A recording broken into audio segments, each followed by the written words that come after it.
Do you have your copy yet of Jovan Hutton Pulitzer's bestseller Countdown to Chaos, The Silent Federalizing of Elections?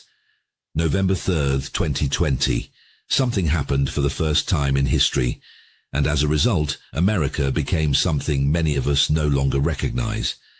But first, this book will make you mad, then sad, and then you are most likely to become pissed off. Anger is good, and feelings are good, if you know how to channel those feelings. This book will help you do that, but do not open this book if you can't handle the truth. If you just want to take the blue pill and stay in the matrix, that is your choice. The book is carefully researched and presented in chronological order. You will be taken on a journey back in time to see how the system and machine was devised, developed, manufactured and deployed. Once you see it, your eyes will be forever open, and you will never be the same person again. You have been warned. Let's continue. On November 3rd, 2020, the world, your world, changed. The official counting of votes for our general elections, specifically the votes being counted for president, was stopped at approximately 10:30 p.m. Red flags went up everywhere. Over the next few days, American voters sensed something was horribly wrong. The events of the month of November 2020 forever changed American history, American media, and social media, all, and were forever harmed, as was American voters' trust and confidence in our elections. As time passed, Joe Biden was sworn in, and America had descended into deep chaos.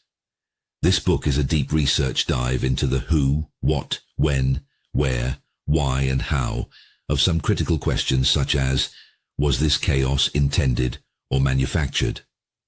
What happened in the election when there was such a clear, bold movement for Donald J. Trump?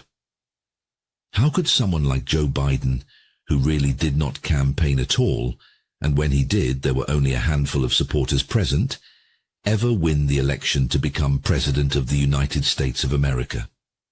One side cried out, the election was rigged, and the other side shouted out, you're poor losers, or there is no such thing as election fraud. Americans became split even further and deeper at a time when we were already split more than ever before in modern times. To determine if there could ever be nefarious activities within American elections, we need to find solid, factual answers to questions which can no longer remain unanswered. Is there even any way to know the outcome of an election before the results are called? In fact, this question needs to be both asked and answered, because if anyone or any country was going to materially change the outcome of an American election, they would have to have some form of reasonable advanced knowledge of how the election was going at any one time. Is there even the remote possibility that bad actors could peek into our elections as they were in process? For the moment, let's say there was a way to see the pre-data of our elections across the United States. Is there even a way for our voting systems and machines to be compromised? Could votes even be changed after they were cast? Could votes be inserted into our machines? Even if a bad actor wanted to undermine the American elections, how could they ever do it? Would we ever be able to detect such egregious and nefarious violations of the American voting systems? Wouldn't it take thousands of criminals to pull something like that off? How could it even be done when the media tells us there is no such things as election fraud? Why, if so many people and professionals have looked, has no hard evidence ever come to light? You need facts. You'll need answers. Find those answers in Jovan Hutton Pulitzer's bestseller, Countdown to Chaos, The Silent Federalizing of Elections.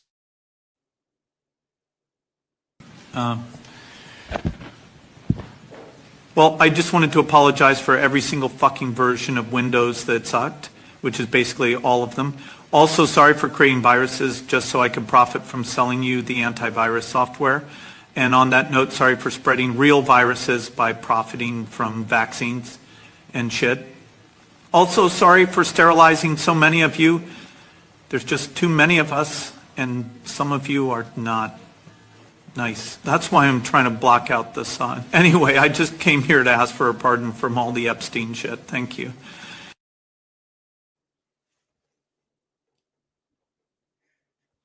Wouldn't it be nice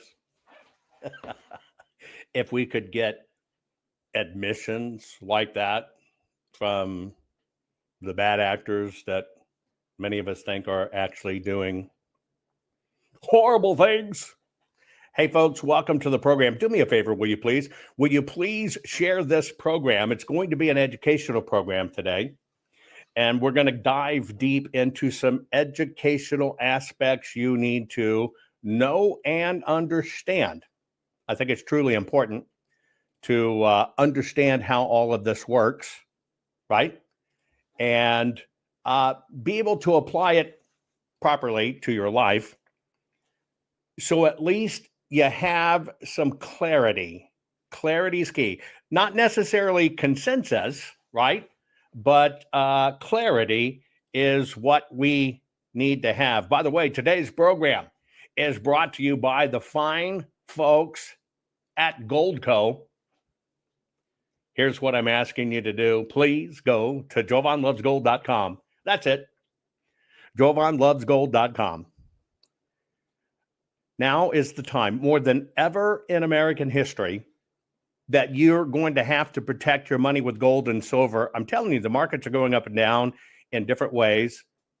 I'm personally prepared for something's coming. I know something's coming.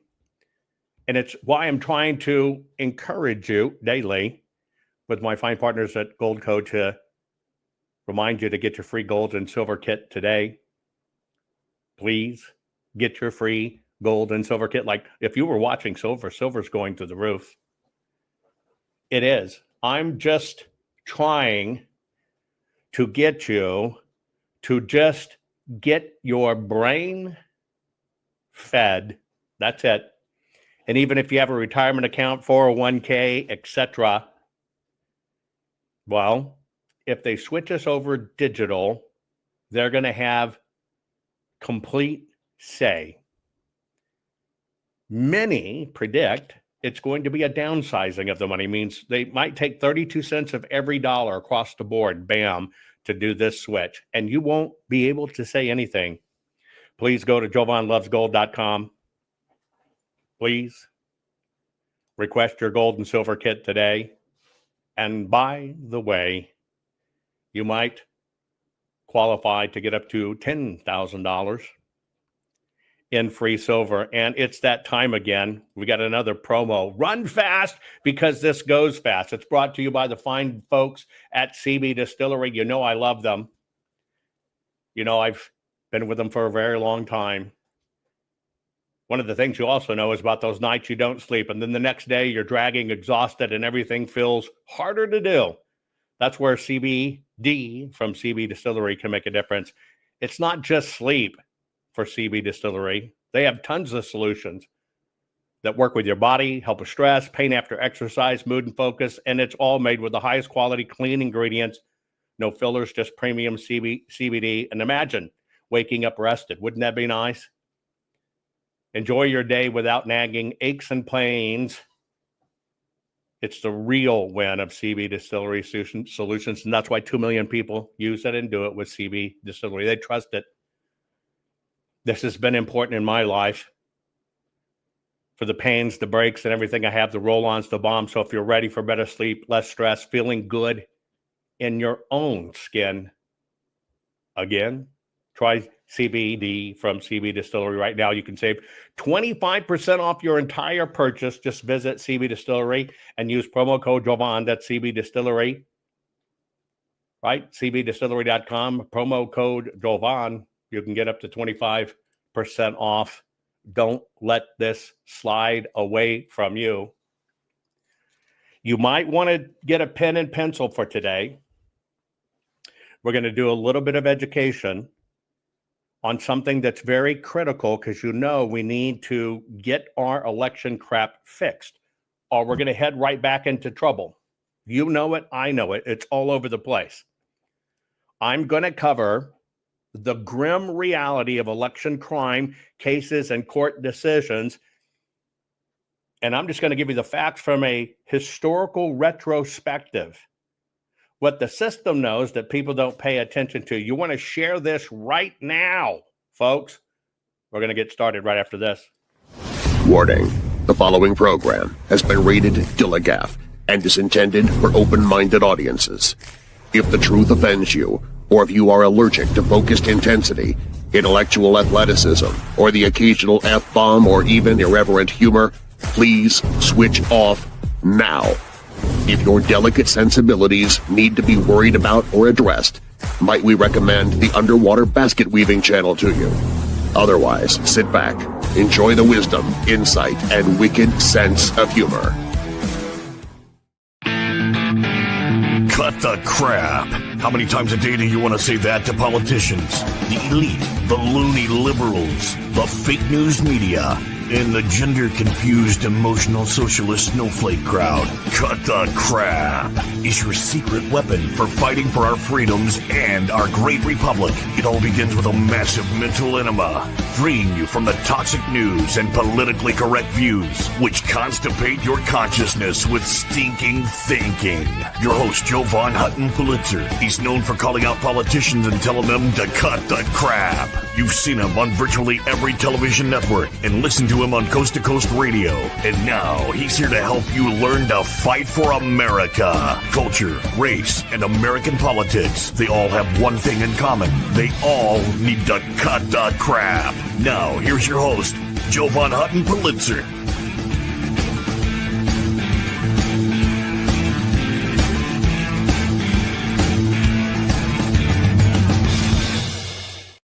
I would love nothing more than to get you focused. I would love nothing more than to get our elections fixed. I would love nothing more than to plug all the holes in our elections so we can continue to have our great nation. I'm going to do this rapid fire real quick. You must understand, if you were looking at the votes, Obama was supposed to be the Democrat rock star when he first came into power, 69 million popular votes. His second term, 65 million popular votes. Hillary against Trump, 65 million votes. And then we got that big FU finger sticking up with Biden with 81 million votes. And then Kamala in this last general election round, 68 million votes, close of election night, except the system has continued to add votes to her. She's up to 75 million. Why are they doing it? They're getting ready to neuter us in the midterms. It's all a game. It's all political foo-fooism. And if we don't understand how this game is played with us, what they do to us, we're just going to get clobbered. Well, they're coming at it again. It's like, well, nothing really happens because people don't focus on the right things. People want punishment, but it's like when the punishment is dealt out, it's BS. Kind of like this. Get them! Get them! Make them pay! Make them bleed! Get them all! Silence! We have gathered for the annual Punish the Rich Day, where the elites who act above the law pay the ultimate price for their transgressions. I want blood! I want blood too! Judgment will be swift and public. Shame! Grocer, come forward. You stand convicted of price fixing most foul. He made me mutton cost more. Put out your hands and taste justice.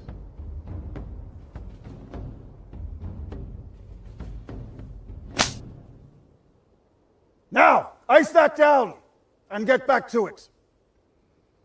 Was that it? Was that the justice? For price fixing most foul? He won't do it again, right?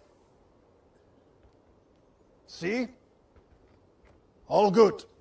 You, telecommunications provider. Oh, he'll get it! I think he will! Otherwise, why are we here? Through non-competition, which has starved this nation of affordable Canada-wide talk and text. I can't speak to me, Mum. Bleed the bastard! On your knees. Stop it! No! No! No! Bad! Bat phone man. Do you mind going a bit harder? It doesn't seem proportionate to the crime. Noted. Your cries have been heard and will be considered for the upcoming guy. Bring me the tech mogul Get him! Oh, get him! for the illicit sale of everyone's personal data most foul. You will be made an example of. He took me SIN number. And based on community feedback, I will leave his fate up to you. Will he get the axe or the pool noodle? The axe. Dear God, the axe! Yeah, it's the axe. That's the only answer. Axe, axe, axe, axe. I'm hearing a lot of pool noodle. No, you didn't. No one said pool No one noodle. said pool I didn't say noodle. pool noodle. This man shall be noodled. Are you sure? Because I'm a very corrupt man. Brace yourself. Yeah. Yeah. Huh? They never get what's coming to them. 40 lashes. Oh, tough but fair, sir.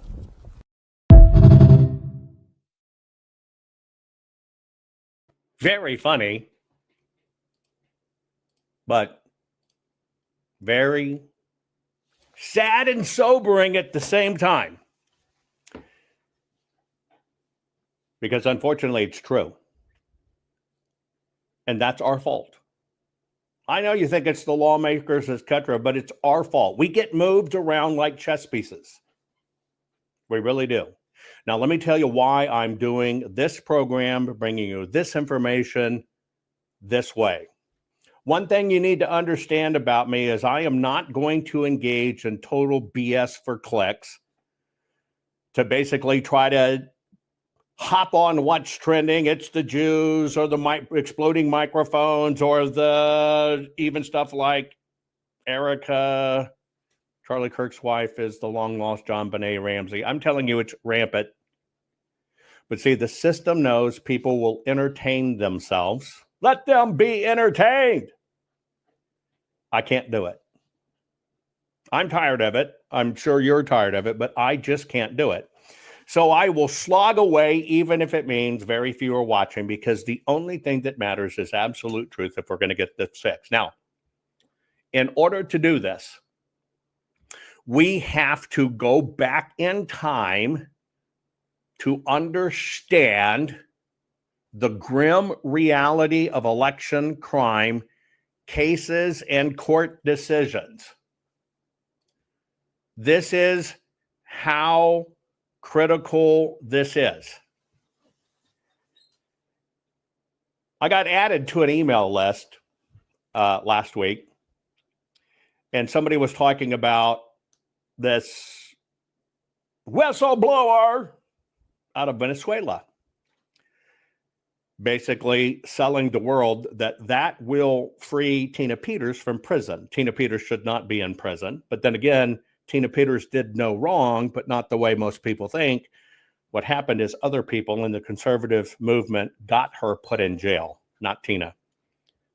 You can watch my programs on that. But the reason that can't free Tina is that somebody in Venezuela talking about something that did happen in Venezuela but could happen here. That can't be used in a court of law. It's not proof of anything in the United States. And so we have to get down to what does the United States stand for? Because if we don't fix our elections, we're in trouble. If you don't like the trans agenda, if you don't like what's going on with the government, you don't like how the politicians are raping us, the con, you know what? We have to fix our election. It's that simple. We have to fix our elections. And even though we can have people that love America, want to see our great republic survive, those are one-offs in the government, but it takes all of us behind them. And so in order to get you to where you can understand everything behind it, I decided to do this particular series, right? I decided to do this particular series to help you understand. Anyway, so I got put on an email by somebody in election integrity who every time the doors open to a speaking event or a Zoom call or a Spaces or whatever, are in it as an expert and talking about everything, hand counting ballots, this and that, all this other stuff. I got put on an email, and somebody was talking about this whistleblower from Venezuela. I replied with fact. Let me explain to you the two reasons this is not going to help Tina. Number one, this is dealing with a foreign country, has nothing to do with our elections per se, but it also doesn't have anything to do with Mesa County, Colorado. The second part of it is I said everything regarding the machines is voluntary. Well, it was that part of the statement that upset the person who kept on challenging me. No matter how much I tried to disarm them, look, we don't do the same things. We focus on different things. You replied, somebody added me this email. I gave you my opinion. Now you're upset when I'm giving you facts and you're telling me I'm wrong. And that's just not how it works. Now, this person focuses on the machines and is involved in cases, maybe South Dakota or whatever. And here it is. And I found it and I got it. They didn't use an authorized laptop. And I'm involved in this court case here, this court case here. And here it is. And we're going to get them all. So I decided to bring to you the historical knowledge of why we don't get things fixed in elections. It's kind of our fault. And so what I'm going to do is I'm going to share with you the grim reality of election crime cases and court decisions. Okay. Our elections in the United States of America, at its highest level, the first overriding set of rules comes down to the Election Assistance Commission. And I've showed you this 100 times. Humor me, let me recap for somebody new. When you look up the Election Assistance Commission and you read everything about the machines, everything about the machines, security, access, information storage, you name it, operationability, it falls under this really weird acronym, which is VVSG, Voluntary Voting Systems Guidelines. Now, I continue to point this out. I've always told you, evil tells you what they're going to do right up front.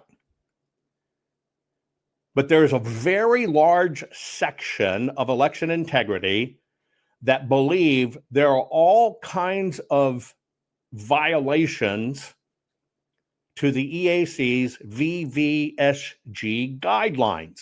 And of course, after all the crap happened in 2020, they went from VVSG 1.0 to VVSG 2.0. Same thing, new number, you think something changed. But nothing changed. VVSG. So some people can't even see past the admission that our election rules at the federal level, where I'm starting at the top of the pyramid, are voluntary. So this is why I decided to unpack this for you, because I think if you were just staring it in the face, right? If you were staring it in the face, you would possibly understand what we're up against. And if you don't know the enemy and you don't know what we're up against, you can't fix it. If you don't know how they steal it, how they do it to us, you can't fix it, which is why my job is to make you the smartest patriot in the room. So we peel off this pyramid and we start with the Election Assistance Commission, big budgets, whole groups of people in DC, and the deciding board, the deciding members that decide on the rules and write up the recommendations are the voting systems companies themselves. The voting system companies themselves. So if we go all the way back in time and we look at over 3,000 counties, 175,000 precincts across all of our states, how many convictions, prosecutions, convictions, etc., have resulted from having the Election Assistance Commission rules violated. Now, what they do is they certify every system, they certify every machine, they certify the software used. They're basically the governing body that says this is the approved machine and software you can use. As long as you choose from this bundle, then you are running your elections correctly. How many lawsuits, prosecutions, and convictions have come about for somebody violating the Election Assistance Commission's voluntary voting system guidelines, 1.0 or 2.0? Put it in chat. Tell me how many you think have been brought to court and found guilty. Goose egg. Not a one. Over the entire time they've been acted, the very guidelines that run our elections at the federal level, not a one. Now, that should tell you, because they admit it, it's and I get chills going down my spine doing this, but I can't believe as a grown man I have to do this. When the system pays for people to crisscross the country, go to counties, go to meetings, be involved in lawsuits, be involved in this cause of America and this hand count here. Oh, and I'm helping prosecute a case in South Dakota on a laptop.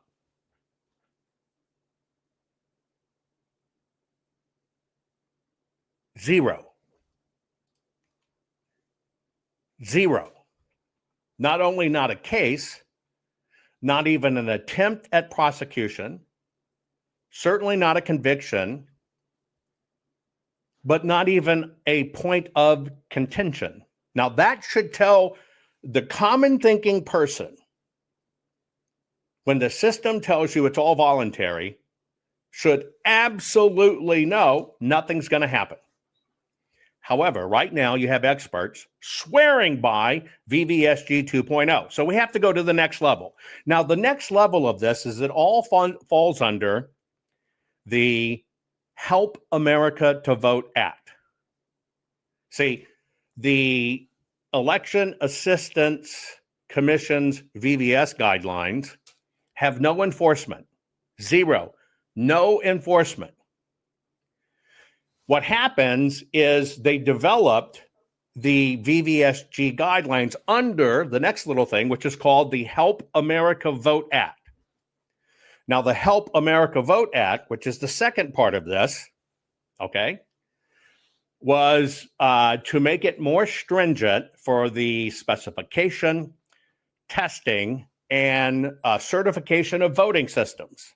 So again, I go back to this discussion I had with this individual. Many of you have heard him speak everywhere, put out there. But I'm working on cases all across the United States. I'm in South Dakota right now. We have a laptop that's not certified, and I'm working on it, and I'm doing this and this. Okay. So yes, the states are subject to the Help America Vote Act. Okay. Now, the key in any statutory crime, fraud, misrepresentation, is intent. You keep on hearing this word. The key of any statutory crime is intent, that it didn't happen by accident. And I'll give you the most simplest way to understand it. You've heard of statutory rape, right? It's where an adult, even though they have consensual sex with a minor, because one's an adult and one's a minor, it is a statutory crime. Therefore, it's called statutory rape. It means even though they consented, or someone consented, or they both consented, should say, that it's a crime. Now, when there's people involved, I use statutory rape as an example, right? You have people there. Now, when you have the actual people on the line and you can verify the physicality of it, it is this adult, it is this minor, because you have physical evidence, you have the ability to prosecute under statutory crime. But when the disclosure is made right up front that everything's voluntary, means you can do it if you want to, it basically pierces the event of a statutory crime, because the governing body said, well, it's only if you want to. So you have to understand how that happens. And so when you look at the Help America Vote Act, which you can look up. Now, the way this works is all the states are subject to the Election Assistance Commission's rules. That's how they get their machines and systems. And then it comes down to the state level and the Help America Vote Act. Now, the state can say, we comply with the rules based on the EAC, which just circle the loop. Remember, the two colliding ends, the people that want to fix it and the people that are breaking it, always reconnect and come head to head in a circle, and they just keep that circle going. Okay. How many, and let's just say from 1980 to now, how many prosecutions has there been that occur from a derivative of the Voluntary Voting Systems Guideline combined with the Help America Vote Act? How many? And you're gonna be surprised at my answer. 0 and 0. Absolutely right, but totally wrong. Let me tell you why. Now get ready, write this down. There are two. There are two. One's kind of three hanging out there, but there are two. When you combine those things together, when you combine the Election Assistance Commission with the Help America Vote Act, you get two convictions. Now, the two convictions came about as the result of 4 felonies. Okay? 4 felonies. Basically, the person was convicted for going into and acknowledging going into the election equipment and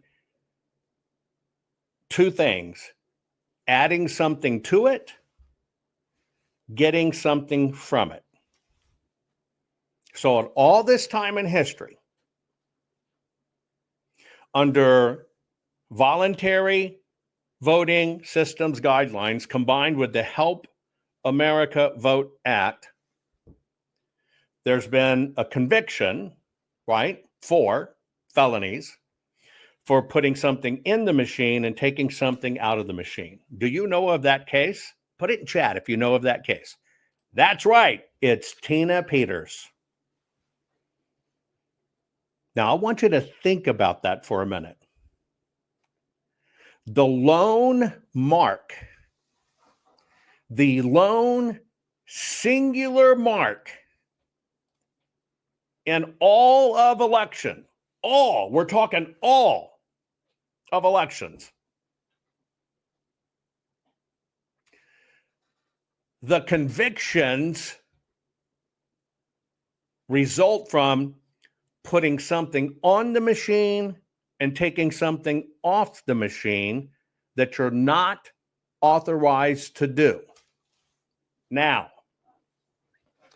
let me ask you a question. You ready? And I just want you to answer honestly in chat. You have to understand this, and it's going to get hairy in a moment. but I got to take you through this linear fashion. Did Tina Peters put anything on the voting systems in Mesa County, Colorado? Yes or no?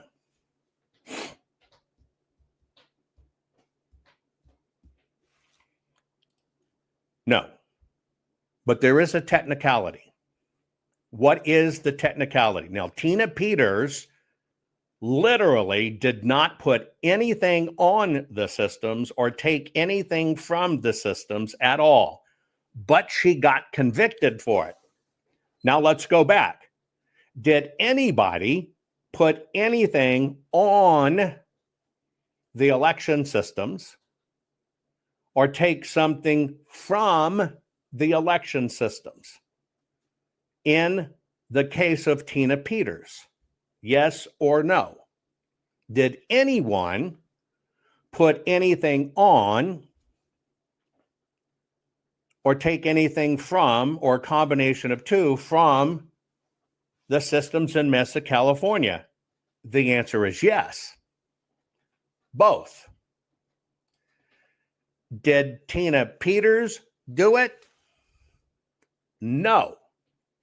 Did outside people, unknown, hidden, unauthorized from the system, put software utilities in there to find things and to extract things?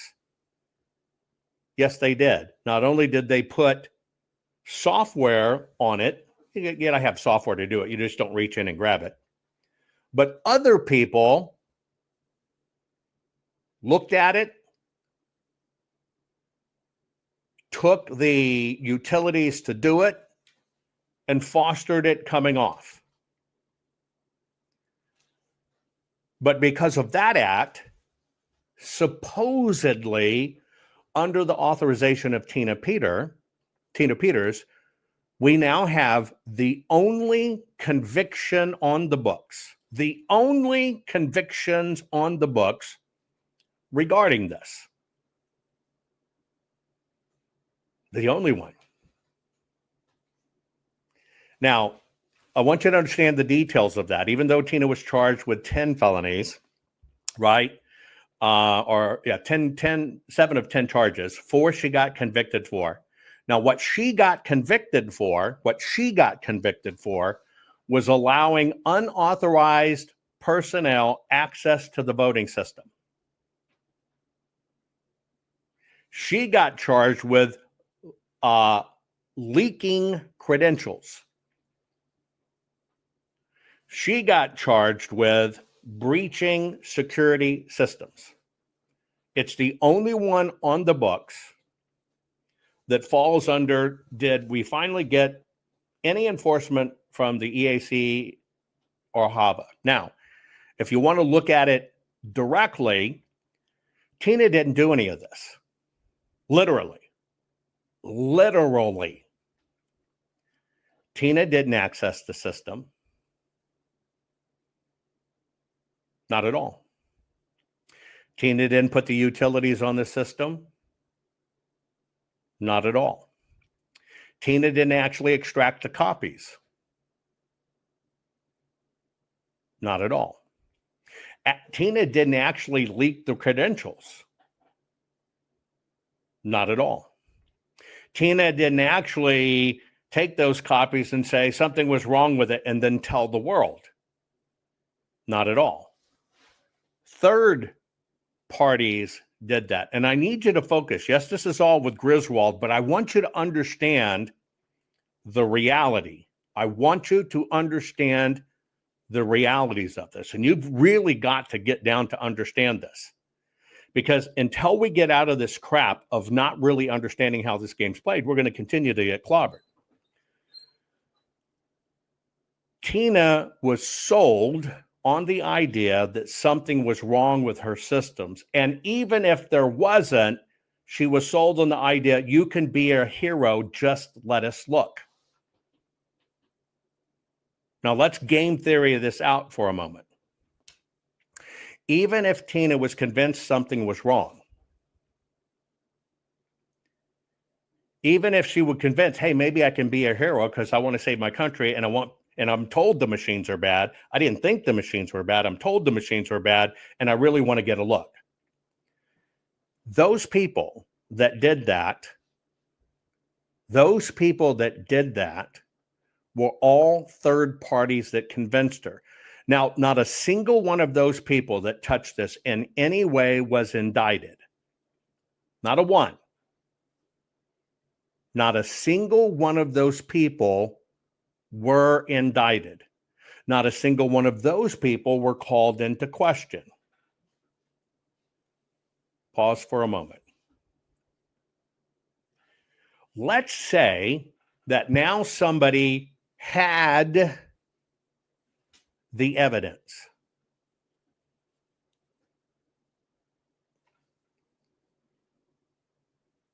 You've got evidence that Mesa, Colorado, on their systems was doing something nefarious. You've got evidence that Mesa, Colorado, on their systems was doing something nefarious. Okay? Now get ready.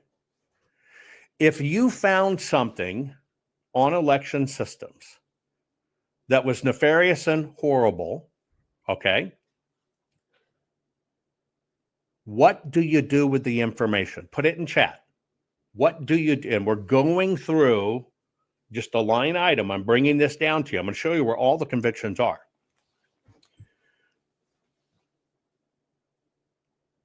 So you're a county recorder. You allow people who have convinced you something was wrong, you allow them to extract the information which you don't know shit or shinola about. Nothing. What do you do with that data? What do you do with that data?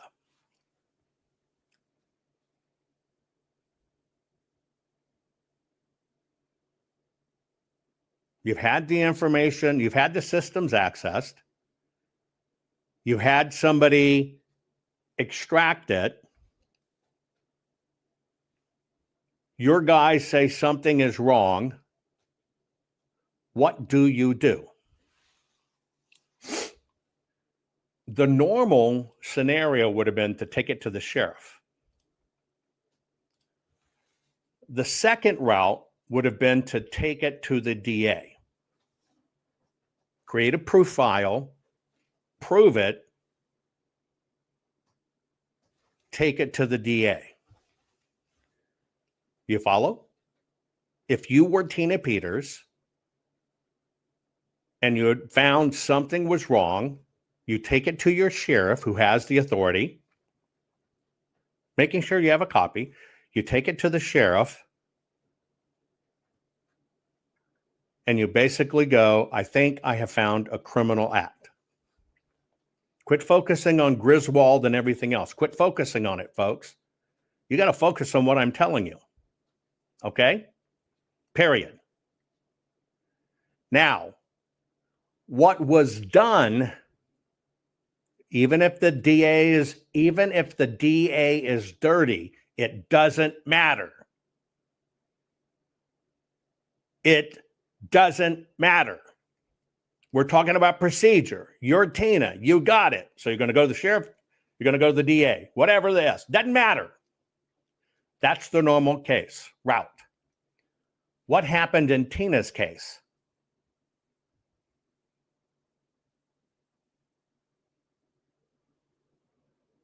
Put it in chat.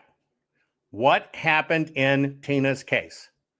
What happened in Tina's case?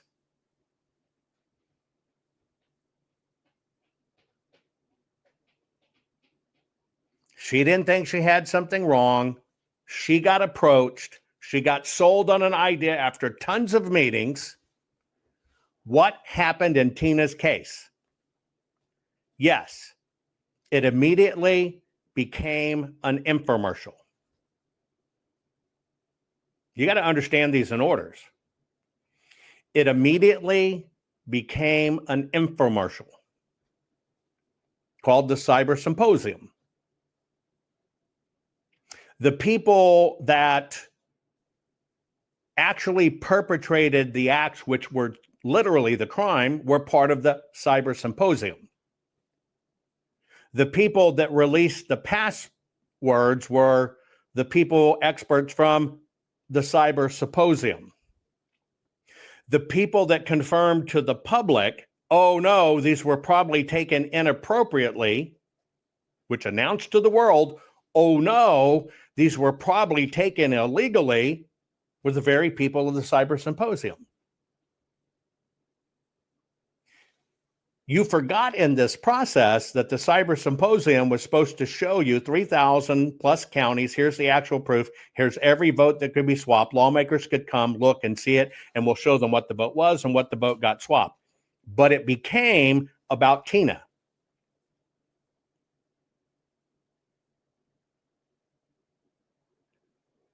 Now, this is very key for you to understand, because nobody looks at it. You're just told it's proof. PCAPs, got them. Oh, look, we caught it. Here's one that proves it, which it doesn't. What did the system get out of it? What did the American people get out of it? What did our fight to have elections fixed get out of it? Well, what we got out of it is nothing. What we got out of it is a threat. If you ever go in the machine, we're throwing you under the jail. What we all got out of it is intimidation and a shitload of infomercial entertainment. That's what we got out of it. Brought people to fame, but we didn't get anything. We didn't get the PCAPs. We didn't get anything. But what the system got was a very public conviction. Now, I want you to write this down. This is the number that we're now going to measure against.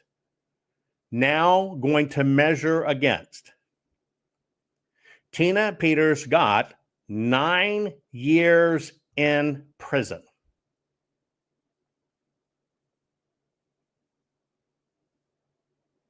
Tina Peters got 9 years in prison. That's the number going forward with the rest of the program that you're going to measure everything by.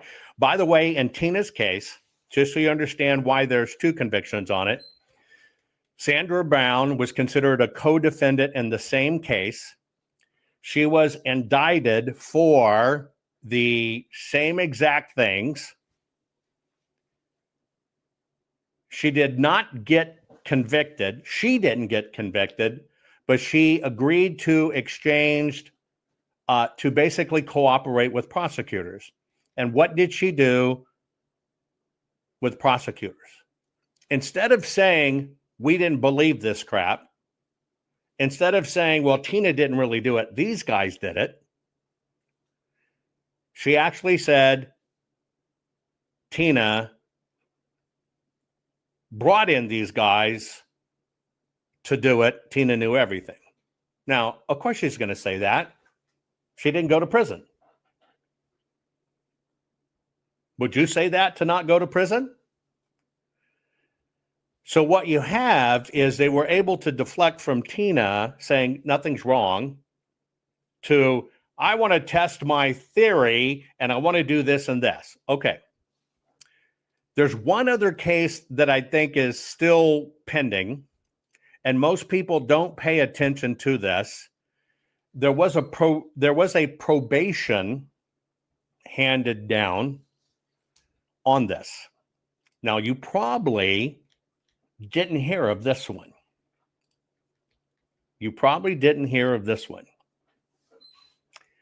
Now, this is technically the third on the books. If you're looking at under EAC and VVSG, HAVA, and all this stuff, do we get convictions on the machines? Well, you do.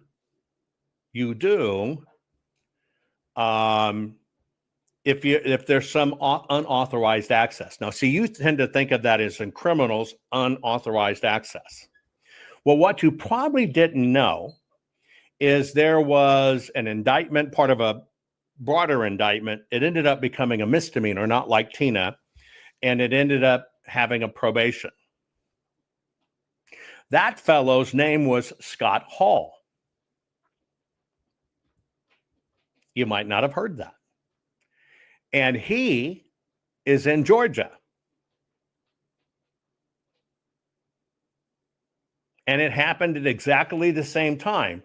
Remember when we had the ballots in Georgia and we were going to get the ballots and we didn't get them and they all got put on hold? Well, what you probably didn't know is the same crew that convinced Tina et al. That it was the machines also convinced Scott Hall it was the machines in Coffee County, Georgia. Now, it wasn't as big as Tina, but they did it a second time. You just didn't hear about it. And that was with Scott Hall in Coffee County, Georgia.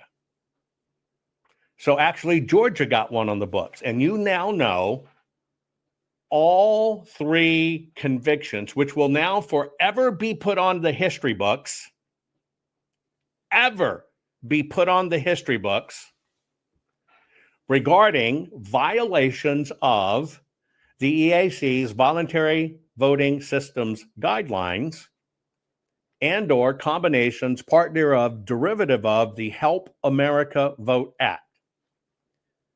3. And 100% of them, the people that got convicted are now in prison or on probation, all were told the same thing by exactly the same crew. And they got it in 2 states. And now for all throughout history, it is now listed as convictions for touching, quote unquote, the machines. Now, those are what the people get. What did the crooked system get? I told you what the people got. That was us, the people, right? We didn't get anything out of it. But what did the system get out of it? The system forever changed the history books and can now say via precedent that the Elections Assistance Commission voluntary voting systems guidelines combined with HAVA work. Now, I told you the reason I'm doing this, and you're about to get an advanced education as we drill this down, right? I'm giving you the education on the grim reality of election crime cases and court decisions. So aside from millions being donated to the cause for the Cyber Symposium and us getting nothing, and no witnesses coming forward, and no data coming forward, what it did get is all the donation money for the election integrity cause sucked out of the room, Tina in prison, and multiple convictions in an area where there's never been a conviction before, ever. And said convictions had nothing to do with the actual people that pierced the systems. They weren't mentioned, they weren't brought up, they weren't indicted. So now what do you have? You have, if you screw with the machines, you're going to prison. So the ones who won are the system. So now we're going to look deeper into this, okay? Because you have to understand. Now, what made me do this is one of the election integrity experts that you listen to that goes across on all of these platforms and calls and Zooms and speeches inserted into all these cases is saying, but we have now VVSG2 and it's a crime and we're going to hold them to it. And they're using machines that aren't certified. Well, you got to understand there are no enforcement rules in it. See, certification and oversight is not regulation enforcement. Here's the sad part of it. You are trying to do everything you can in your municipalities to fix this stuff. You're bringing in the same people. Well, I did this analysis of public data, and here it is. That's a crime. Can't be used in court. The loophole you got to understand is as you keep on focusing on the Election Assistance Commission and the voluntary voting system guidelines, you have to understand that all they do is set standards for testing labs. They certify the systems to those guidelines. The only thing they can do is certify a system or revoke a certification. That is all they can do. They have no enforcement.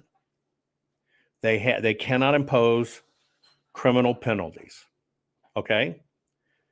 Therefore, there is not a single person ever convicted, brought up on charges of anything regarding these guidelines, except Tina Peters, when you roll in the little bitty part of the Help America Vote Act. Okay? Now, the Help America Vote Act, which is the next level here we've been talking about, it is what vest, meaning authorize, enforcement capability onto a United States Attorney General. Okay? It can bring civil actions. Bet you didn't know that. See, when they roll in HAVA, what they can do is bring civil actions, not criminal actions, but civil actions. And what it has to do is for failure to comply to the mandates.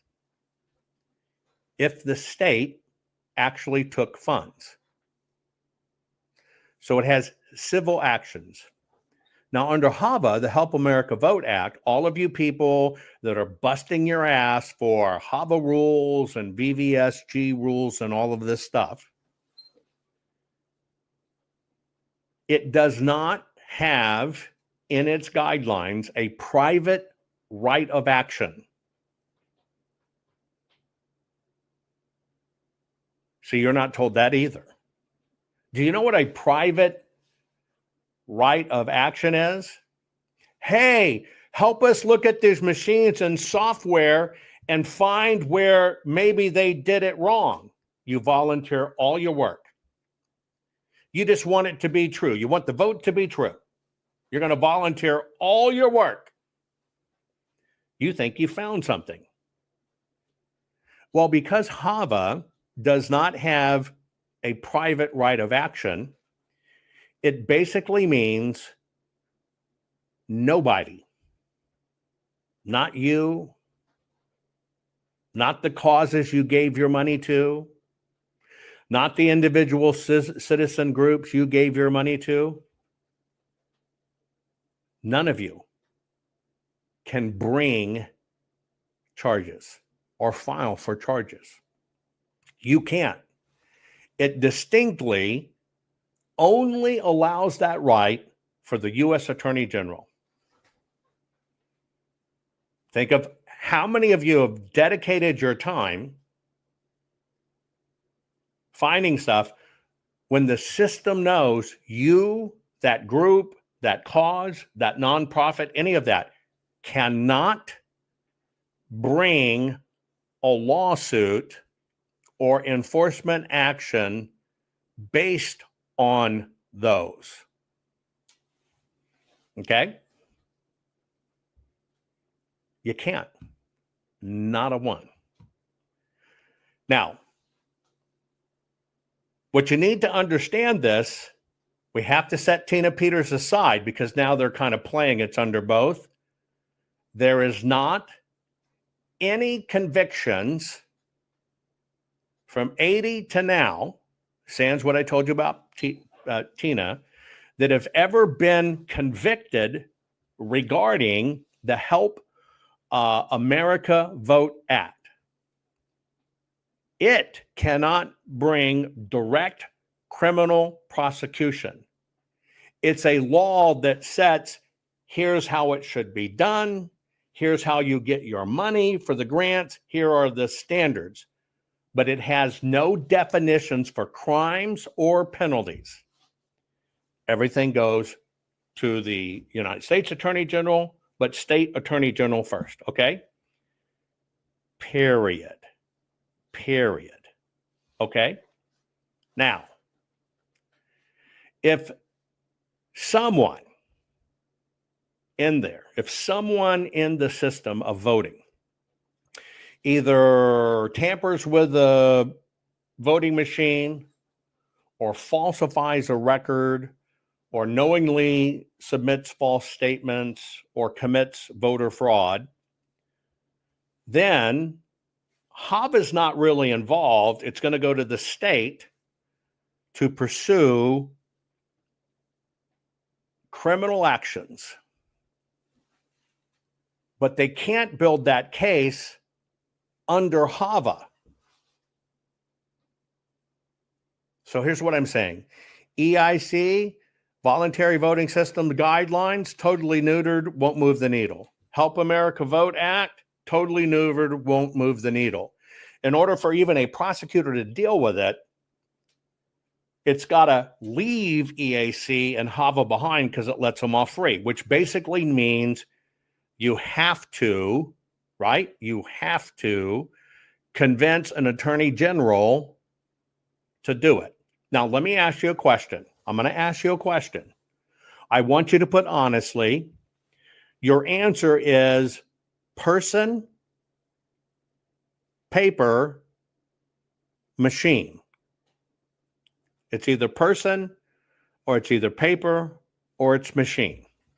Now, in order to make this leap, here is the overlap where an AG could take it based on voting stuff. Now, here's number one. You're going to tell me if this is a person or it's paper or it's a machine. Ready? Somebody falsifies voter records or registration. Is that a person did it, a piece of paper did it, or a machine did it? Which one? It's base cause. Base cause. Is it a person did it, or paper did it, right? Or a machine did it? You're right. A person has to do it, and it creates a paper file. But a person does it. Does the machine do it? No. Let's look at the next category. Tampers with voting machines. Is that a person? Is that paper? Or is it a machine? That one's easy. It's a person. Knowingly submits false statements. Is that a person? Is it paper? Or is it a machine? Well, it's a person submitting something in paper. You have the ability to prosecute, but it's not a machine. Wire fraud, in other words, paying somebody off to do it. Is it a person? Is it paper? Or is it a machine? Well, the wires function electronically, but it always takes a person, and there is a paper trail. Do you actually get where I'm going? You cannot get convictions based on the Election Assistance Commission, the Voluntary Voting Guidelines, and or HAVA. You can't do it. You've always got to get down to the persons. Okay, now I'm going to ask you a few questions. Have there ever been any convictions, ever? Any convictions based on the ballot itself?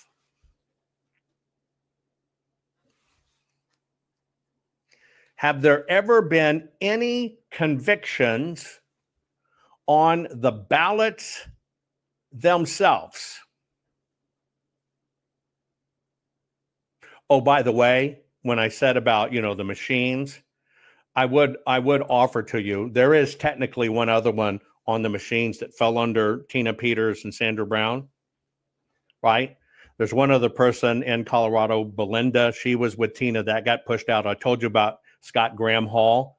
The other one was Sidney Powell. She got hit in that Coffee County stuff. She listened to the same people that told Tina, and she pled to 6 misdemeanors. But now we're talking about the paper, right? We're talking about the actual paper, right? Etc. Has there been anybody convicted for faking the ballots, right? Paper, etc. Any? And the answer is yes.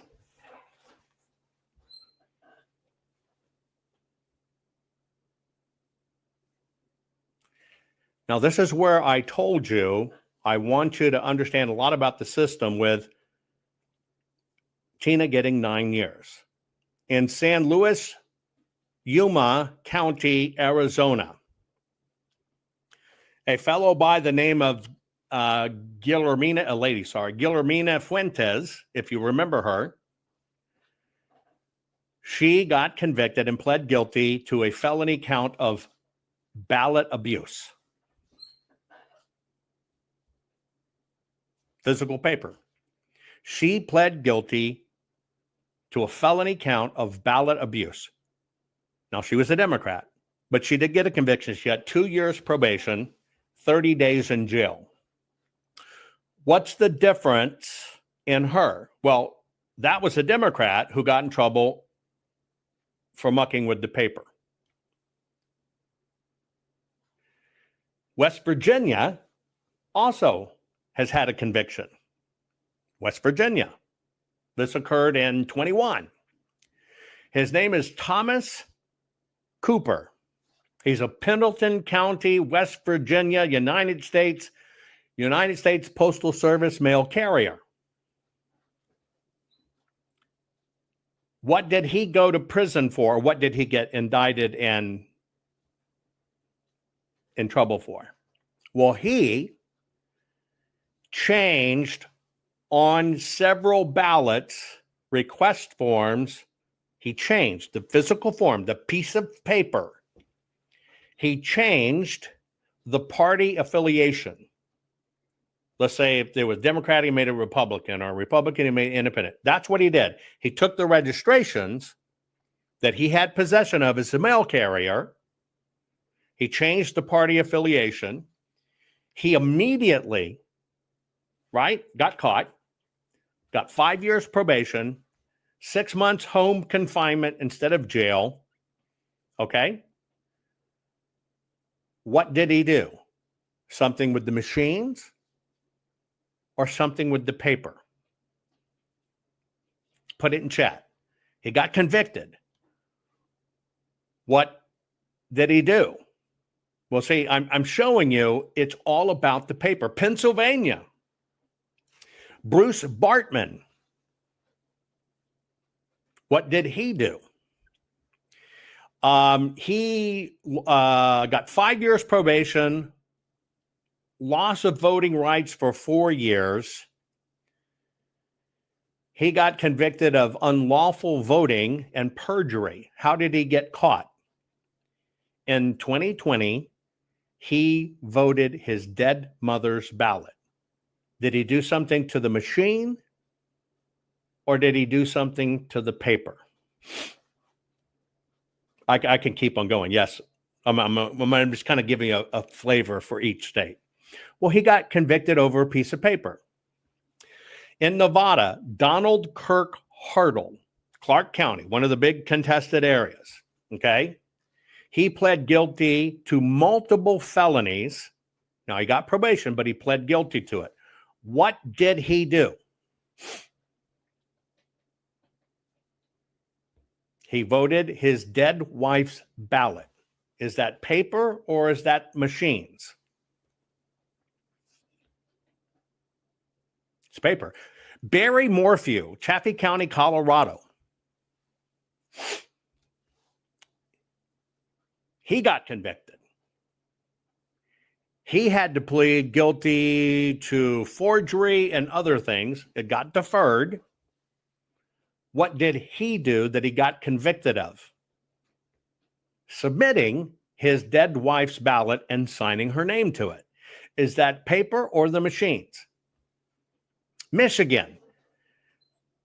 Sharaika, I think, Sharaika Hawkins, Southfield city clerk. Now, this is a city official. Felony charge, convicted, regarding the 2018 election. What did she get convicted of? She falsified ballots and ballot records. She took absentee ballots and voted them as if she was the person. Was that paper or was that the machine?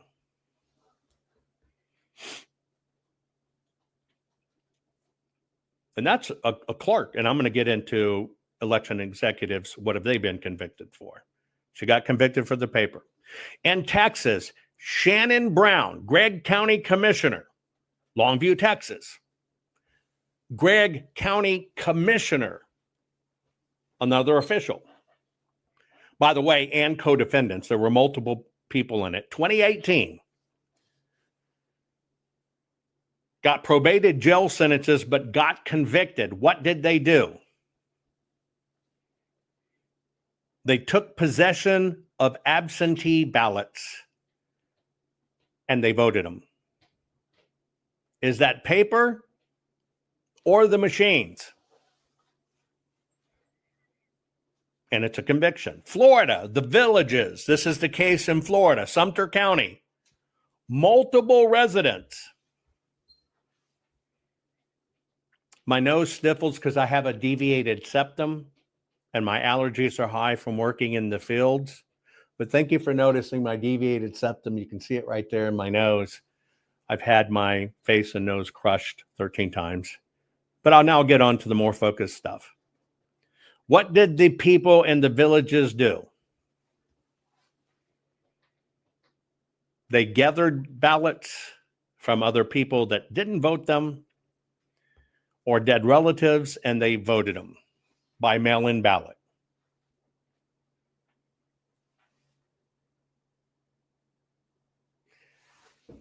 You basically have these in all these states, right? You have them in all these states.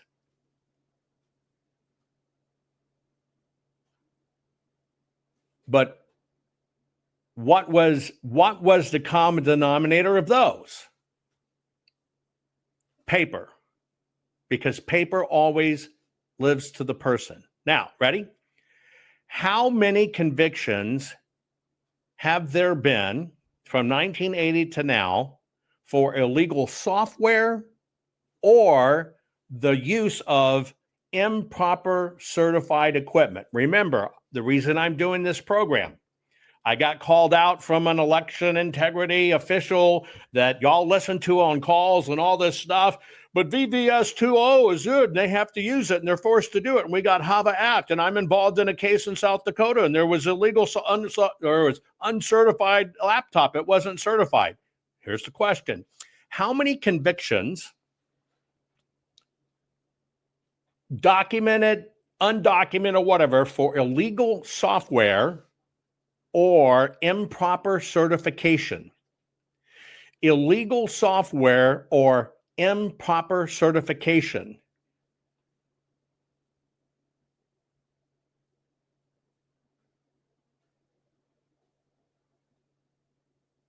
Put it in chat. This is what somebody's telling you you've got to focus on. How many convictions for illegal software or uncertification of the equipment? 0. Not a 1.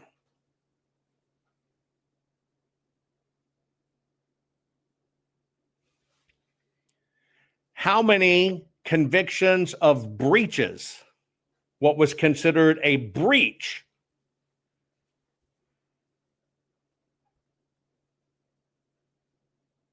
of systems? 5. And you know the five.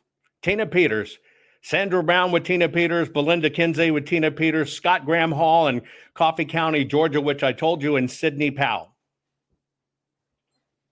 which I showed you how they did it. Same people involved got them to do it. It was those people involved that once they got it, released it to the public to let everybody know, which enabled the conviction. How many convictions have resulted for the last, what would it be? This will be 80, 20, 25, 50 years or whatever. How many convictions for not having proper certified software? How many convictions? Thank you for the thumbs down, guys, because you know who I'm talking about. So thank you for the thumbs down. It just shows you can't be honest, intellectual honest. You can't, because you take it personally. That just proves you cannot be intellectually honest of what it takes to fight this fight. How many convictions regarding not having properly certified software?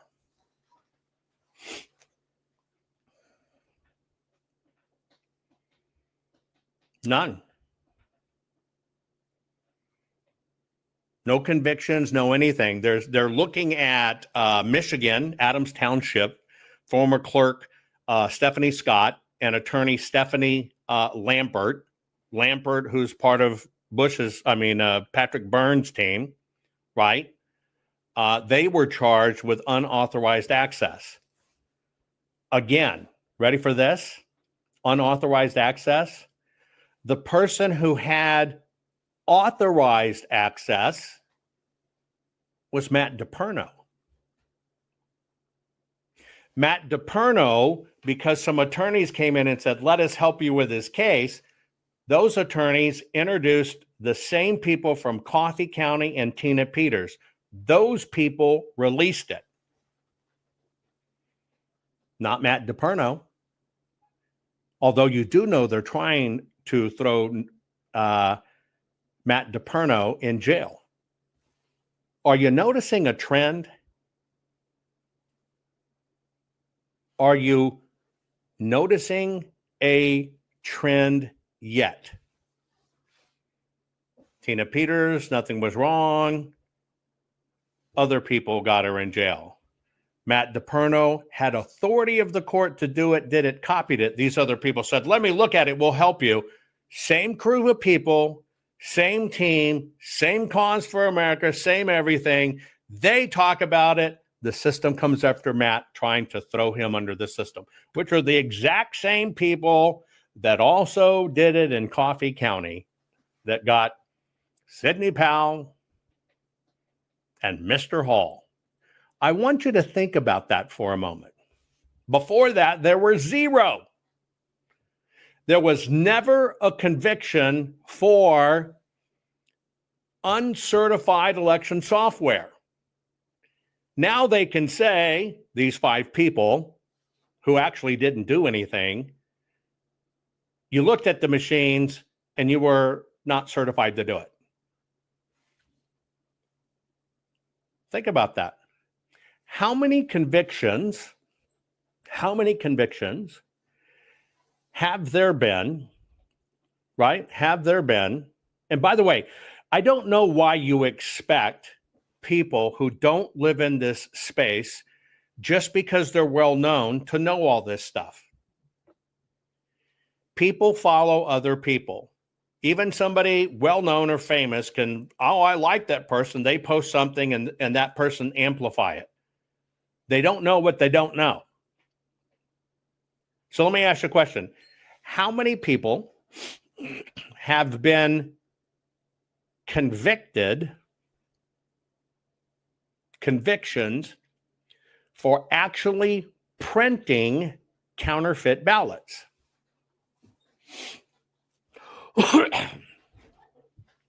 For actually printing counterfeit ballots, absentee ballots, mail-in ballots.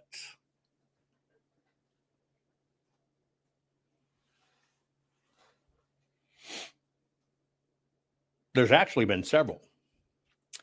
But it's not about printing per se, although that should be in the contracts.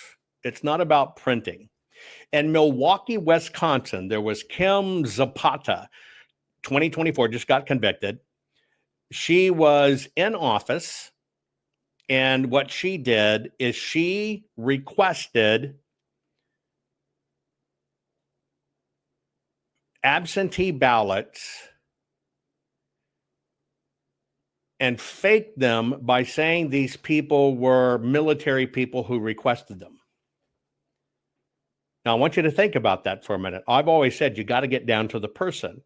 When you look at absentee ballots for military, nobody's going back to confirm that person exists. You got to go all the way back to the person. The way this got caught was investigating individually the people that voted under Yulkava, found out there were BS names because they didn't exist, but a ballot came in this name, and therefore it was fake absentee ballots. That was a people. That was a paper. Conviction. Craig Calloway, Atlantic City, New Jersey. He got sentenced and convicted. What did he do? Went around collecting mail-in ballots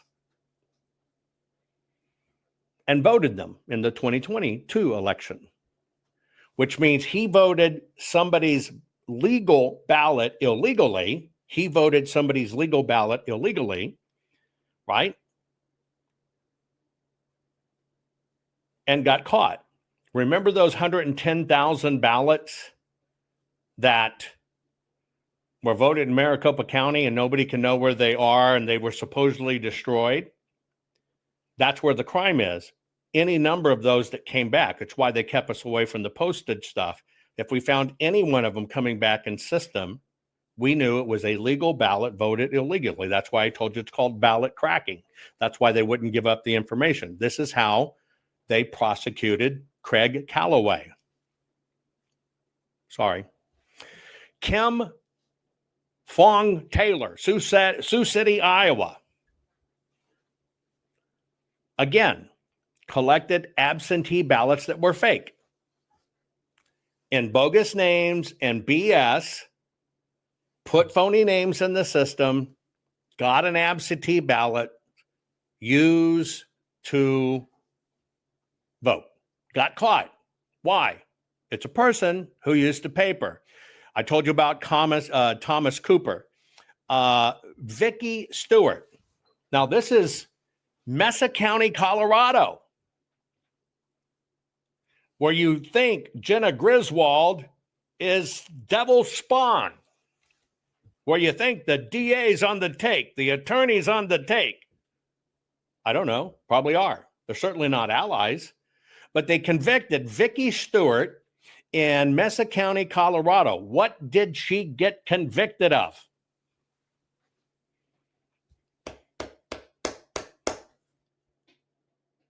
What did she get convicted of? Stealing ballots, casting dozens of votes on dozens of bad ballots, playing like she was the person, signing their name to them and dropping them in. She got convicted for identity theft and forgery. Do you understand the conviction there? No, she got convicted for identity theft and forgery. Those are the laws in the books. She took the paper, crime. She opened the envelope, crime. She played like she was the person by returning it, crime. She put a phony signature on there, crime. Now, do you understand why they try real hard not to have signature confirmation work? She got convicted. She got convicted. Same thing in Bridgeport, Connecticut. Josephine Edmonds did the same thing, trying to rig the mayoral. Okay. How about basically looking at where do the conviction crimes graphically happen, meaning what happens, etc. How do you find these things? What's really done here, right? I'm going to give you another one. How many people have been convicted for stealing voting machines?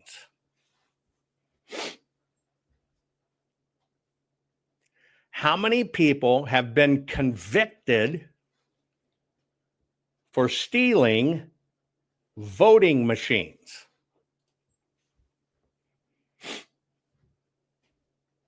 Well, the answer is 0, but you might like to learn there has been a few that do relate to it a bit. Here's why. Philadelphia, Pennsylvania. This was in 2020, right? No conviction resulted, but a crime did occur. They just didn't know who did it. No conviction happened, but it was a crime that got on the books. What happened in Philadelphia? And by the way, it happened in all the swing states in 2020. What was it? USB drives connected to the systems that were used to tally the votes somehow disappeared.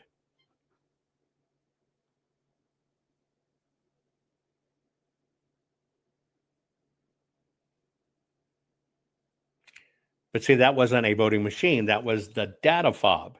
Just like in Maricopa County, a temporary worker stole a security fob. A temporary worker stole a security fob in order to access the tabulators. That was another one. In Indiana, Madison County, Indiana, an individual stole the test ballots and then tore them all up. Ohio, right? Voting machine keys just disappeared, and voter access cards disappeared. All of these came to light because it was an investigation for a crime?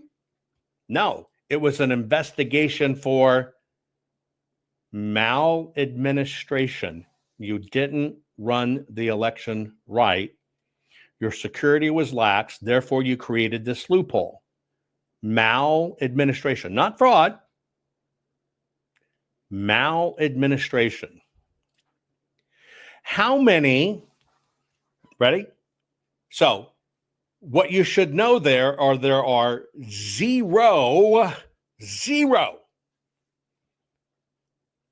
crimes or instances of people stealing voting machines. Because see, if the voting machines do it, you're going to want the voting machines, right? If it's the voting machines that steal the elections, people would be stealing voting machines because they got to get more votes in. How many states, we'll just go from about 2000 to now, how many states have had their voter rolls stolen? Now, we don't have it in the machines, but how many states have had their voter rolls stolen?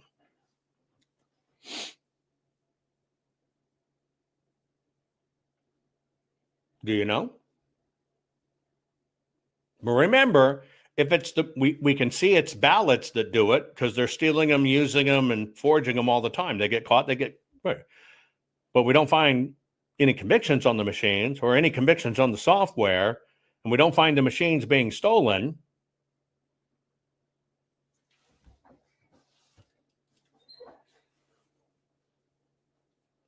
Probably one of the biggest breaches you never heard of was a big breach in July of 2016. Illinois. The Illinois voter registration system was gone into and the voter rolls taken.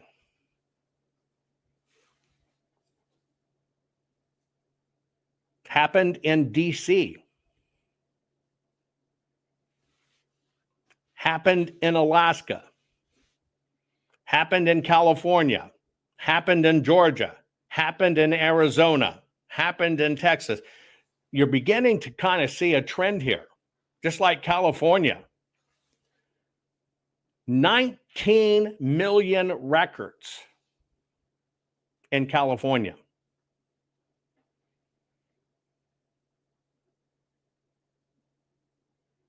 California did nothing about it. They said, oops, we just misconfigured a machine. Maybe somebody made a copy.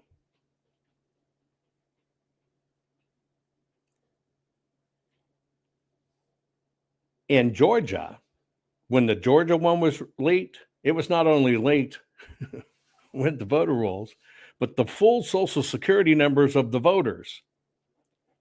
And it wasn't a hack. Do you know why it was not a hack? Because the Secretary of State office sent it out on a CD. Oh, sorry, that was a boo-boo. Shouldn't have been mailed to anybody, but it was. 12 major counties in Illinois.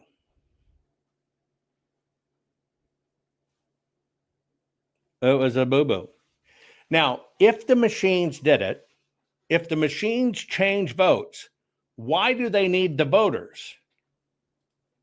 Why do they need the ballots? If the machines just do it, why do the crimes happen? Fobs, ballots, absentees, forgery, and getting a hold of the voter rolls. If it's just the machines. You heard this Smartmatic whistleblower. Oh yeah, Tina's going to get out of jail. This is proof. Talking about Venezuela. What's the very first thing that perp tells you happened? First, we got to get we put 1 million fake people in the system.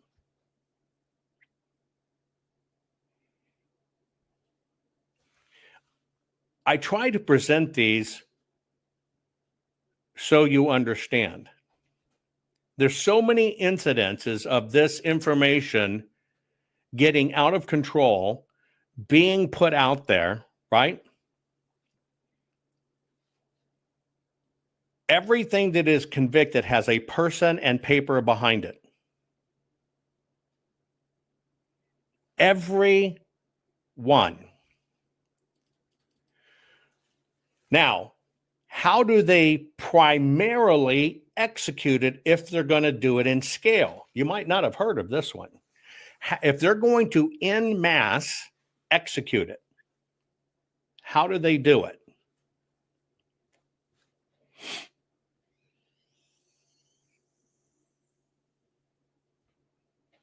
If they're going to en masse execute it, how do they do it? Well, this is the same in Washington State, Missouri, Colorado, Nevada, Pennsylvania, Iowa, Florida, etc. Here's the stuff you didn't hear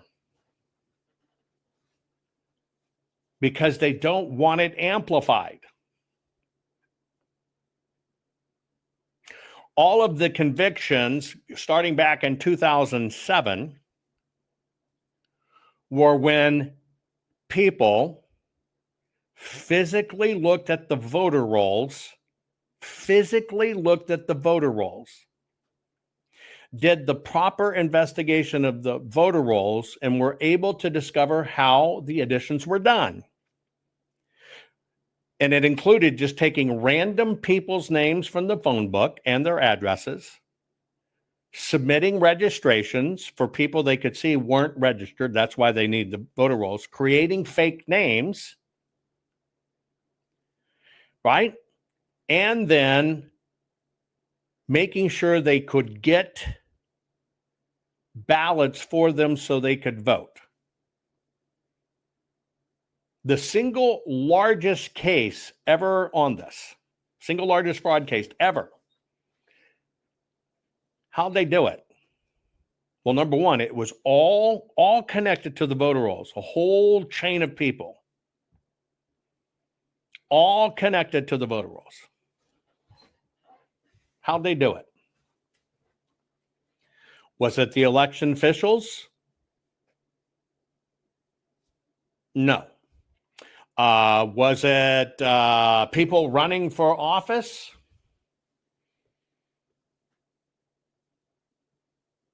No. It was the nonprofits given millions of dollars to help evangelize, get out and the vote. You've probably heard of them before. It's known as Acorn.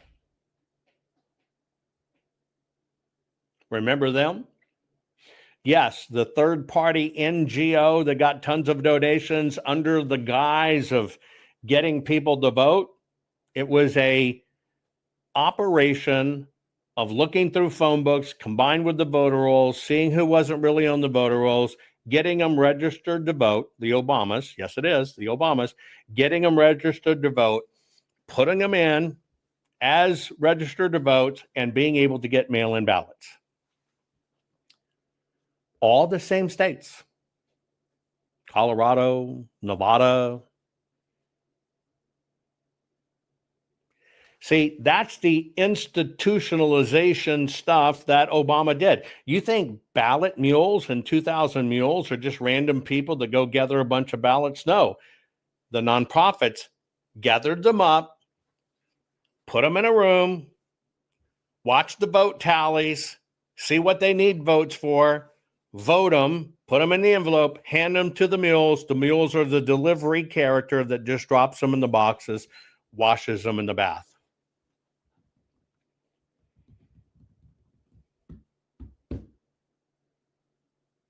The only person that got any kind of prosecution criminally pretty close to scale to Tina Peters, any of it, the only person was a illegal alien who herself did a false registration, voted as a non-citizen, and voted multiple times. She got 8 years in prison. Now, we did convictions of the Acorn folks. What did the Acorn folks get, which were an approved nonprofit doing the dirty work? One person, I think, got 10 months in jail. The rest got community service. They were still found, but that's how the racket does it.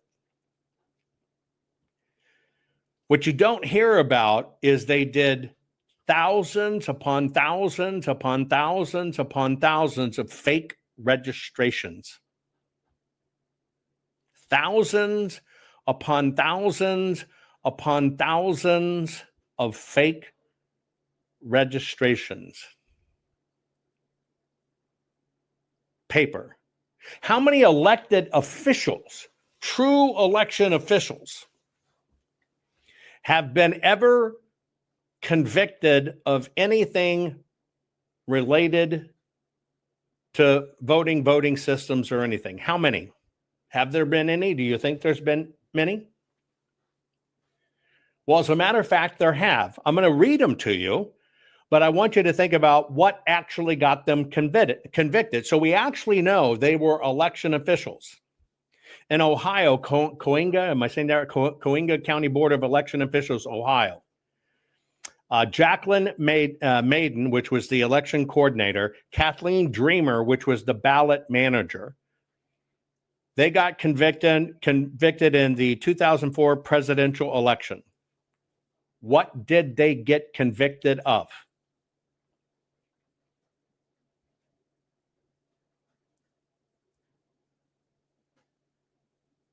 Phony ballot submission, adding ballots in, falsifying names. Paper. They each got 18 months in prison. In 2012, Charlie White, Indiana, the Secretary of State, got convicted. Why?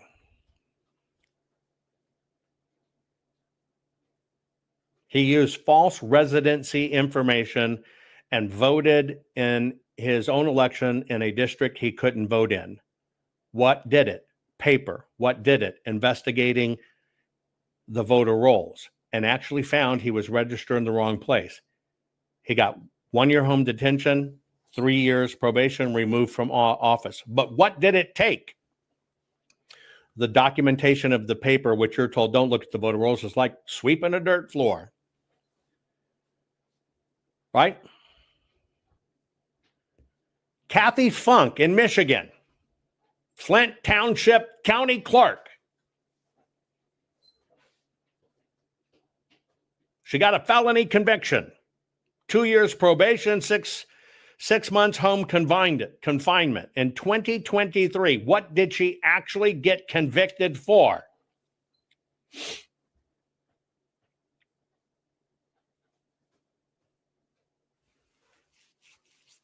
Well, when a recount was called,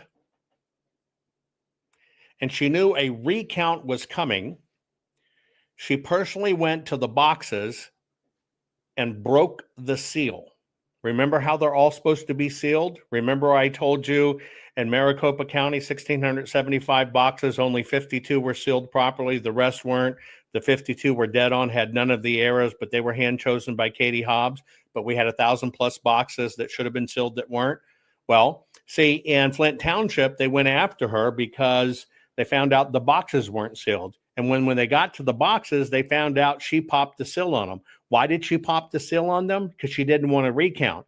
And if the seal is broken,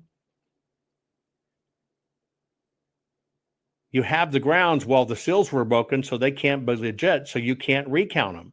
Well, they happened to find out she broke the seals. You ever wonder why all the box seals were broken in Arizona? Now you know why. When we busted that, did anybody pursue it? No. Every one of them was crime. They didn't do it. Kimberly Kim Zapata, Wisconsin, 2024, director of Milwaukee Election Commission, got convicted of a felony and election fraud misdemeanors. She got 1 year probation, $3,000 fine. What did she do?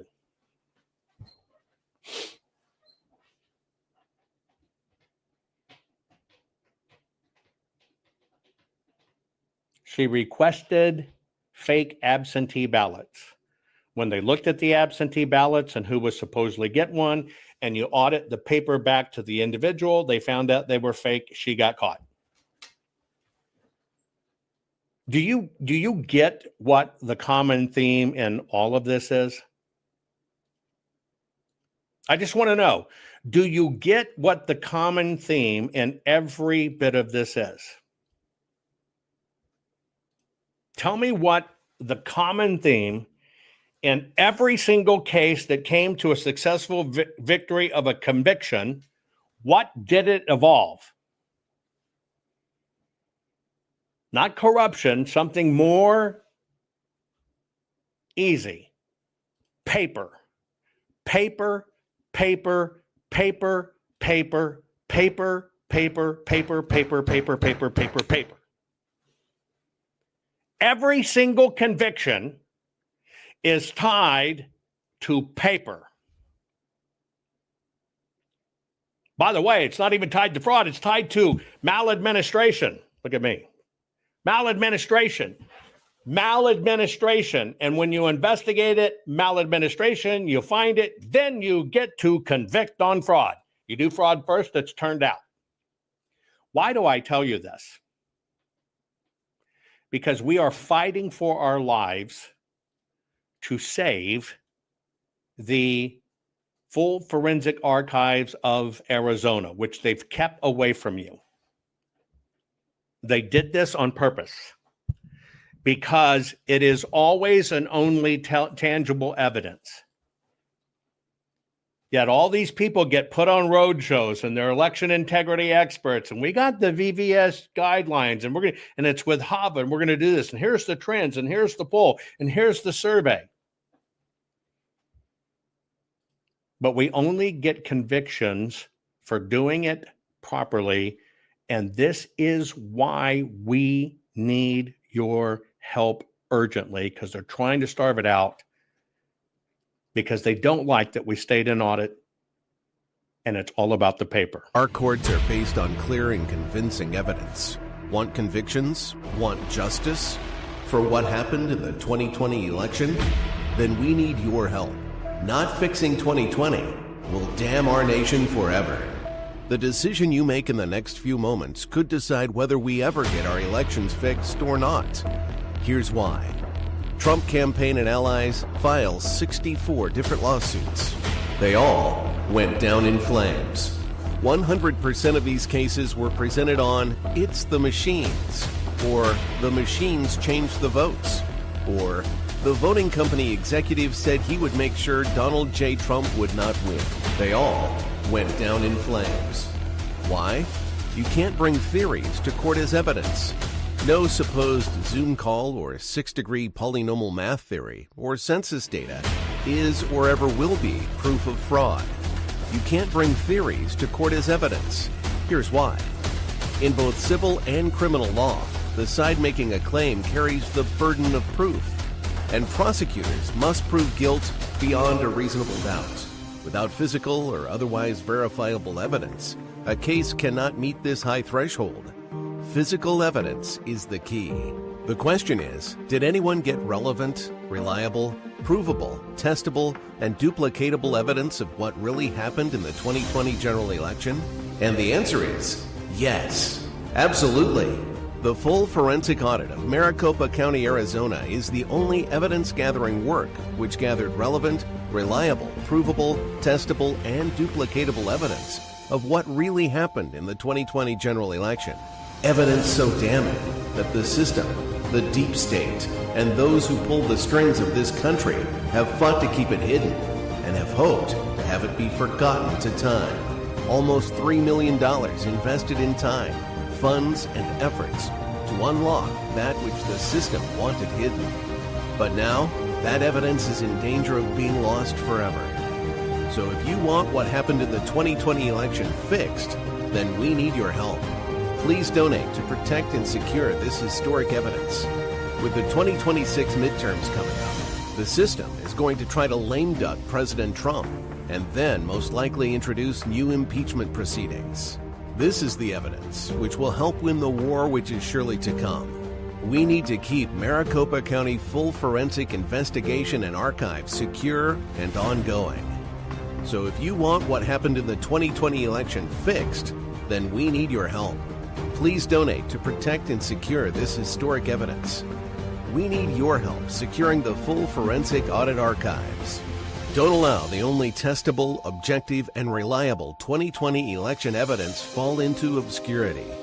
Millions were spent on getting it documented and tested. This is historic evidence. Not fixing 2020 will damn our nation forever. The historic Maricopa County full forensic audit effort processed 20,895,610 digital and forensic images of varying formats, resulted in 208 million individual evidence-proof files. The system processed over 58 billion forensic measurements, resulting in over 2 trillion individual base computations. No hopium, no hype, just hardcore forensic evidence. Please make sure the Maricopa County full forensic audit archives survive. Donate now. So if you want what happened in the 2020 election fixed, then please donate to protect and secure this historic evidence. We can't do it without you. We need you. America needs you. Our future needs you. Please donate now. Not fixing 2020 will damn our nation forever. Please donate now.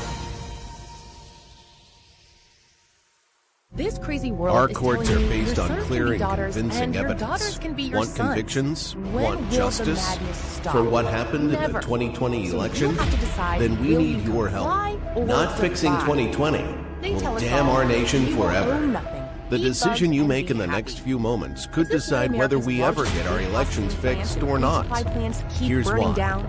Trump Do you campaign really and think allies this is a filed coincidence? 64 Of different course lawsuits. not. They The system is all telling us went right down in to our flames. faces what they have planned for us. 100% of these You cases have were a choice. presented on "It's the Comply, machines," or simply defy or their "The plan for machines us all. changed the votes," Defy the or system's plan "The and voting company execute your executive own said plan. he would make sure Abundant, Donald J. safe, Trump would not secure win." natural They food all supply. went down in Introducing flames. the Food Why? Bible. You can't bring This theories to court as bestseller by evidence. Jovan Hutton Pulitzer No is supposed the Zoom most call or complete, six-degree executable, polynomial math theory easy-to-follow or plan for census data sustainable, is self-managing or ever will be production for proof of fraud. self-sufficiency and You food can't bring security. theories to court as For the evidence. first time Here's ever, why. a coffee In both table, civil and heirloom criminal law, quality the fall side color making a book claim which carries unlocks the ancient burden of secrets proof, creating a and food prosecutors forest. must prove guilt Imagine beyond a building reasonable way which doubt. requires Without no physical digging, or otherwise no verifiable pesticides, and evidence, creates a massive case ancient cannot meet food this high abundance. threshold. No fooling. Physical Food evidence forests is are the key. ancient secrets The of question planting and is, planting did anyone get once, relevant, and have your own reliable, Garden of Eden, which provable, will feed your testable, families and for decade duplicatable after evidence decade? of what really happened Fuck in the the 2020 system. general Fuck the election? New World And the Order, answer and is order your very yes. own copy of Absolutely. Jovan Hutton Pulitzer's The full Food forensic Forest audit Bible. of Maricopa County, Learn how to Arizona create a is the sustainable, only evidence-gathering self-managing, work natural which food gathered production relevant, for reliable, self-sufficiency provable, and food testable, security for and your family. duplicatable evidence Side of yard, what really small happened yard, in the backyard, 2020 general back lot, election. or even Evidence so farm damning neighbors. that the Food system, Forest works the for deep everyone. state, Order and on those who Amazon, pull the strings of this country hardcover, have or fought to ebook. keep it Food hidden Comply. and have Absolutely hoped to have it be defy forgotten the to system. time. Almost $3 million invested in time, funds, and efforts to unlock that which the system wanted hidden. But now, that evidence is in danger of being lost forever. So if you want what happened in the 2020 election fixed, then we need your help. Please donate to protect and secure this historic evidence. With the 2026 midterms coming up, the system is going to try to lame duck President Trump and then most likely introduce new impeachment proceedings. This is the evidence which will help win the war which is surely to come. We need to keep Maricopa County full forensic investigation and archive secure and ongoing. So if you want what happened in the 2020 election fixed, then we need your help. Please donate to protect and secure this historic evidence. We need your help securing the full forensic audit archives. Don't allow the only testable, objective, and reliable 2020 election evidence fall into obscurity. Millions were spent on getting it documented and tested. This is historic evidence. Not fixing 2020 will damn our nation forever.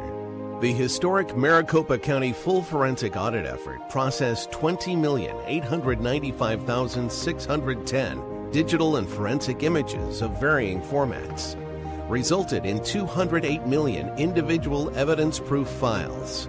The system processed over 58 billion forensic measurements, resulting in over 2 trillion individual base computations. No hopium, no hype, just hardcore forensic evidence. Please make sure the Maricopa County Full Forensic Audit Archives survive. Donate now. So if you want what happened in the 2020 election fixed, then please donate to protect and secure this historic evidence. We can't do it without you. We need you. America needs you. Our future needs you. Please donate now. Not fixing 2020 will damn our nation forever. Please donate now. Our courts are based on clear and convincing evidence. Want convictions? Want justice? For what happened in the 2020 election? Then we need your help. Not fixing 2020 will damn our nation forever. The decision you make in the next few moments could decide whether we ever get our elections fixed or not. Here's why. Trump campaign and allies filed 64 different lawsuits. They all went down in flames. 100% of these cases were presented on "It's the Machines," or "The Machines changed the votes," or "The voting company executive said he would make sure Donald J. Trump would not win." They all went down in flames. Why? You can't bring theories to court as evidence. No supposed Zoom call or 6-degree polynomial math theory or census data is or ever will be proof of fraud.